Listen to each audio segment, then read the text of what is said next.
যখন ব্রেকআপ হয়ে গিয়ে মানুষ নতুন সম্পর্কে যায়, এটা সবার ক্ষেত্রেই ভুল। যদি প্রাক্তনকে খারাপ করে যেতে হয়, ছি না। এইটুকুই বলুন না যে আমার অতীতে 3টে সম্পর্ক ছিল বা 4টে সম্পর্ক ছিল, সেগুলো ওয়ার্কআউট করেনি, আমরা বেরিয়ে এসেছি, আলাদা হয়ে গেছি।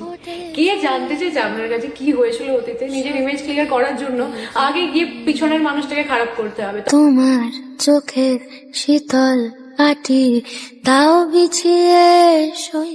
যখন ব্রেকআপ হয়ে গিয়ে মানুষ নতুন সম্পর্কে যায়, এটা সবার ক্ষেত্রেই ভুল। যদি প্রাক্তনকে খারাপ করে যেতে হয়, ছি না।